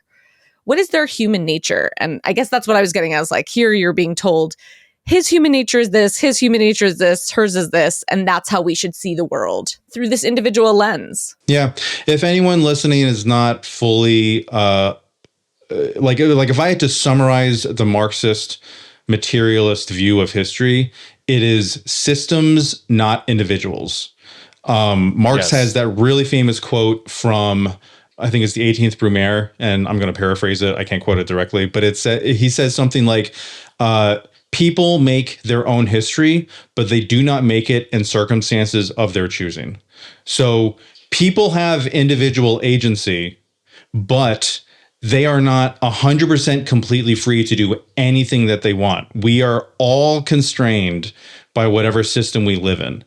And capitalism restrains the majority for the benefit of the minority. People like Jeff Bezos and Mark Zuckerberg and Elon Musk have free reign to literally do whatever the fuck they want to do, tear apart federal governments at this point. Like, they can do it all, and they have no constraints on what they want to do. While the rest of us are like, yeah, I have the freedom to start my own business, but I don't have the capital. I don't have the time. I'm trying to raise my kids. I'm trying to take care of my sick parents. I don't actually have the opportunity to do that. I will end on this, but I'll wrap this point on this, but I think that's really interesting. And it just occurs to me that, like, so much of when we're taught screenwriting or, the following the hero's journey, we're like taught that, like, if you let a dialectic in, it's going to sort of, at least this is how I've interpreted a lot of writing, teaching. If you let a dialectic in and it'll kind of like lessen your story, your audience won't get it. And I actually think the more a dialectic is in, the more tension you have. Tension is drama. Like, the more you pay attention to that bigger dialectic, the better our storytelling, the better our films, the better the character arc. And, like, this is a perfect example of a movie that I think, like, there's so much opportunity for this tension of this dialectic, and it leans so much into, like, the hero's journey and so much into this individual, and And I think we all agree it like dilutes it. It makes it not, it makes it one dimensional. It makes it like you lose so much that you could gain from actually that dialectic, which is what you were describing, that it's like this tension between system and then the individual interpretation and reaction to that system, which still has autonomy, but like that relationship back and forth. And so often there's no conversation about system or material reality when you're crafting a script. Like, at least I have found classically, it's so ignored. It's like the last thing it's considered like, you know, location. And you're like, it's not location. It's not like setting, right? It is the context for everything your character is doing. Yeah. And I think audiences are smart enough to intuit when a story is being told with that proper context. Yeah. You know, like I feel like a lot of stories, I feel like the history of the Soviet Union and a lot of history is just like, look, this is really complex. We're just trying to cram it into high school. Like, let's just give them the bare bones thing. But then you skip over all of the context, all of the systems, all of the dialectics, all of the material reality that underlies that. And when you understand that reality, I think it sticks more because it's just intuitive. It's like, yeah, of course he didn't do that because of his material reality. Of course she didn't make that decision because of her material reality. Like, that's how it actually sticks. Right. But when they tell that story, you have to say, oh, I see. So if we change the material reality, it might give people more agency and autonomy, but they don't want us to do that. Exactly. Yeah. All right. Well, I think this is probably when we should move on to the award section. And I'm sure we'll have a few other things we can uncover here. But so, Daniel, you know, we have 3 awards we give each film. Our first award is the Best Politics Award. So this goes to the character with the best politics in the movie. And for the sake of this conversation, let's say we're talking about the characters as they are rendered in this film, as opposed to historically. Sure. The historically accurate version of who they were and what was happening. Sure. I mean, I would say probably Tanya. Yeah. I was going to say Tanya. I was thinking Tanya. I was also thinking maybe Sasha, the little boy. Oh, yeah. Just Sasha's because badass. You're 12 and you're double agent. Yeah, you're a double 12-year-old double agent. Yeah. Get the fuck out of here. That's pretty. And, you know, he ends up dying. And historically, he died. That's actually what happened to him. And yeah, he's a badass. Yeah. So, I mean, I don't know. Between those two, if we have to pick one, I mean, honestly, I think if I have to pick one, I'm going with Sasha. Yeah. No discredit to Tanya. But I think in her character in the film is just reduced to this, like, I hate to say this, but it's just this like piece of meat that these two men are fighting over.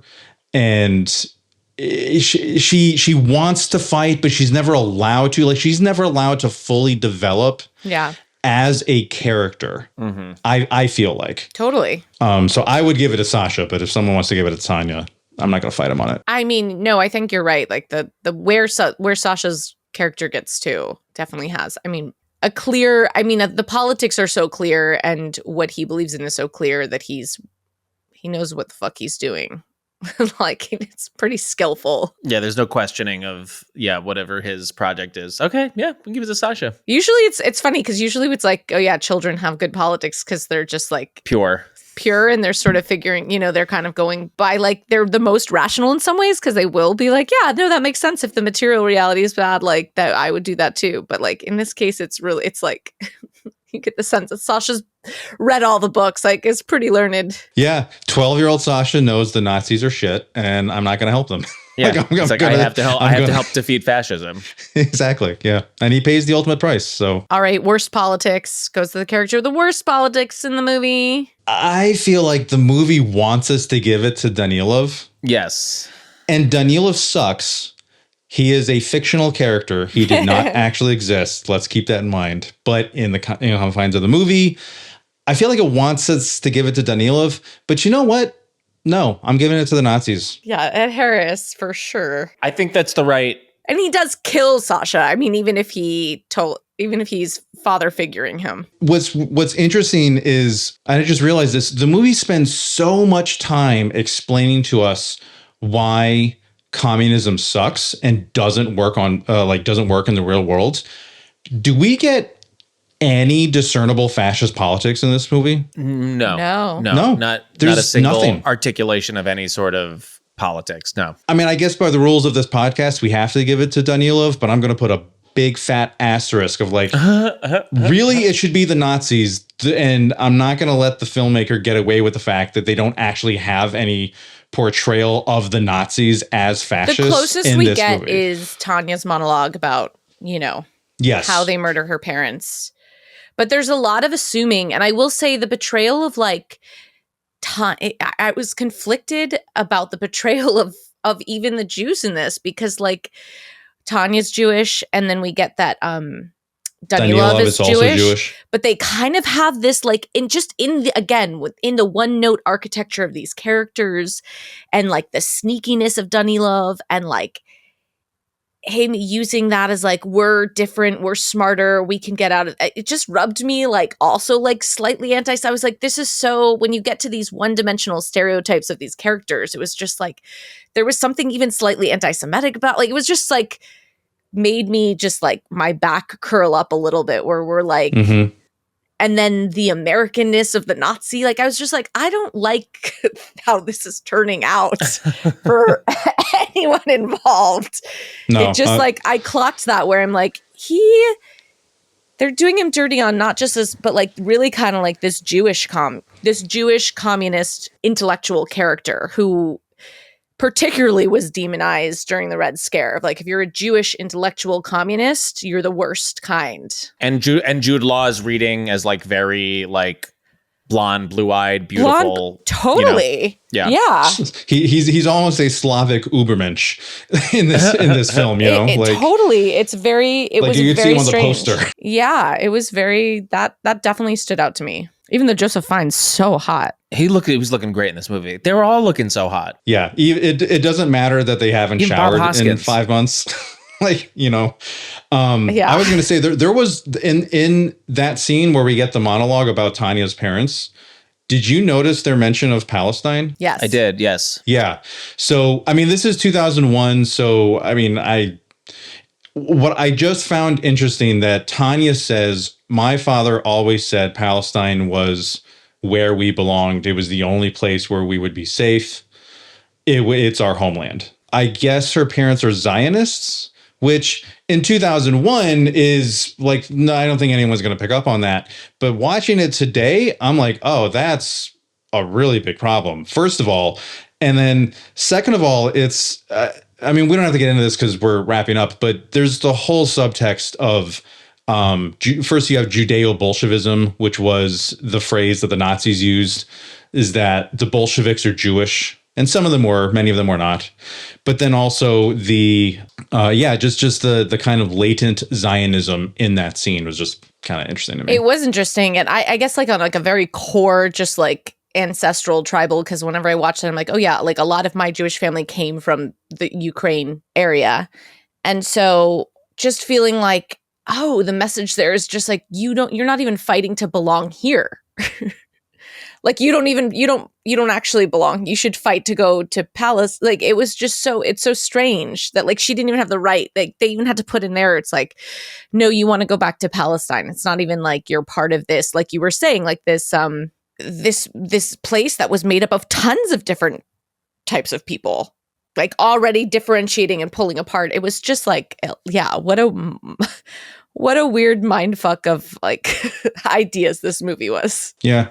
Or even just the idea that, oh, well, we're not even safe under communism. Like Exactly. we're not even safe in the Soviet Yes. Union. Yeah. And then you get into the whole thing of like after Stalin, and there's the doctor's plot, which was towards the end of his life, Stalin supposedly became rabidly anti-Semitic. Not really, didn't happen, but just the whole thing of like, I don't know, again, the latent Zionism, I thought just in that one scene, that one passing phrase from Tanya is really... Which stands out because loaded, she doesn't get to say a lot. Yeah. And it is the one time that like the description of fascism is there, like you're saying. All right. So yes, the Nazis, worst politics, even though they don't articulate them. And our last award is Better Supporting Character. It goes to the supporting character that this movie should actually be about. And I mean, we touched on it, but like I would watch a movie about the women of the Red Army. Yeah. Absolutely. Yeah. Is there any movie about the women of the Red Army? I'm sure they're I'm not aware of one. I'm certainly not one from Hollywood. Right. I'm sure there are documentaries out there if you look. I have not looked for them yet because at this point in my podcast, I'm still on the Russian Revolution. So that's what I'm focusing on. I will be looking for that later, but I'm sure if you look, you can find it. Yeah, I would say the women of the Soviet Union, the women of the Red Army, or even just like a better movie about the Battle of Stalingrad.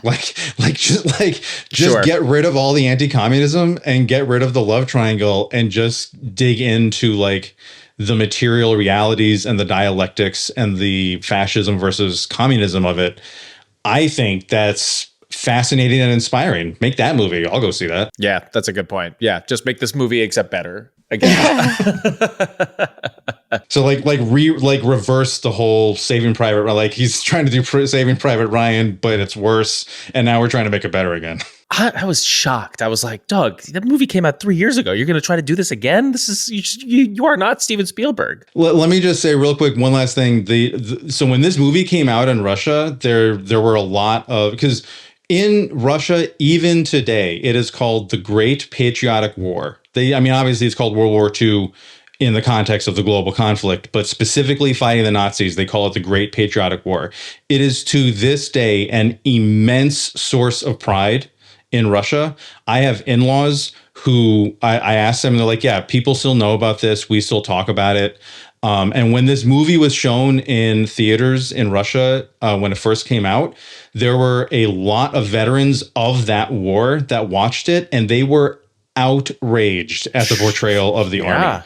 They petitioned to get the movie banned. They were like, this is absolute trash. This did not happen. It was not like this. You need to get this out of here. They were super pissed about that. And they should be. We were saying, it's a horrific portrayal of the sacrifices and the struggle. It's kind of like a blood libel in a lot of ways. It's like for like what they actually sacrificed and went through to defeat fascism. Exactly. Well, Daniel, thank you so much for bringing so much historical context to this conversation. Thank you. I love these when we just get to like, we have a guest who's just, and I know you said you're not an expert, but you're definitely more of an expert than us. So thank you. Yeah, this was awesome. Thank you.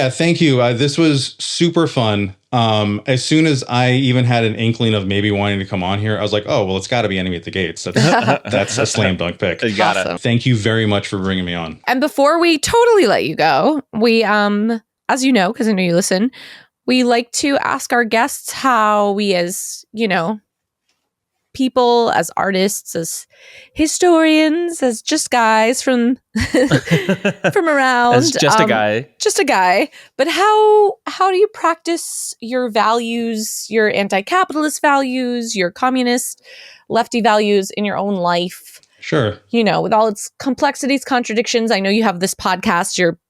This is an amazing project that you have, but is there something that you want to share with our audience? Wow, I didn't know you guys were going to ask me that. Give me a second to think. Yeah, sure, of course. Yeah. No, I'm kidding. You guys made it very clear. Okay. I listened to every episode. I was like, I also put it in the booking email. Interesting. Yeah, no, you're fine.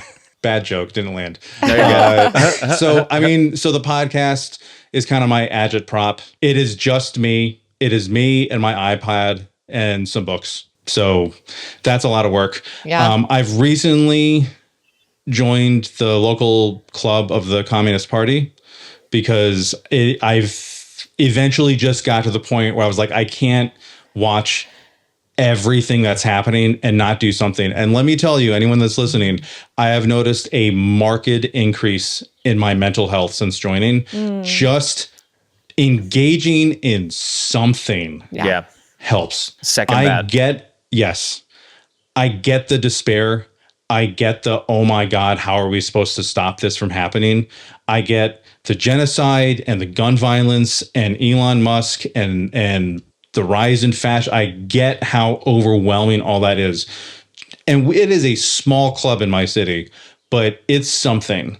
And just in the last month, it's helped immensely. So please, anyone considering, do something to engage in your community. It'll really help. Echo that. We've said that here before. Like, just go do something. Just be out in the world. Be with like community. Be with other organizers. It'll, 1, be helpful, and it will 2, help you. Just Yeah, Yeah. exactly. And Daniel, the show is The Sickle and the Hammer, right? And Yep. Available on all major podcast players. Since it is just me, I'll pull the curtain back just a little bit. I pre-produced a whole bunch of episodes so that I could have a long runway as I'm releasing them. And I am coming up on being caught up in real time. Still got a couple of episodes left, but I will be producing them once I'm caught up in real time as quickly as I can. But I'm very busy. I am a father and a family person, and I have a job and all this stuff, but I will not stop making this show until I get to the end. So if you are at all interested in getting a socialist perspective on the history of the Soviet Union and learning our history as communists, as socialists, as anti-capitalists, and embracing that, please check out the show. And I could say I'm 6 episodes in and I'm really enjoying it. And Daniel does a really fantastic job of covering this history from all angles in a fun and informative way. So Daniel will link to your show in the episode description in our show. Awesome. Thanks again, man. Thank you for reaching out. Thank you. Yeah, absolutely. This was super fun. To get ourselves a treat. Thank you all so much for listening. Make sure to follow us on Instagram and TikTok. And if you want to support the show and get access to our Patreon episodes, that link is in the episode description in your podcast player, or you can go to mvcpod.com. Also, a reminder that we donate our ad space, so if you are part of a leftist or progressive organization and you would like to run an ad on this program, please email us at moviesvscapitalism@gmail.com. For next week, we'll be watching the 1981 Soviet Union-era drama Reds with fan favorite returning guest Harvey K. Thanks, everyone. Bye. Let's all go to the lobby to get ourselves a treat.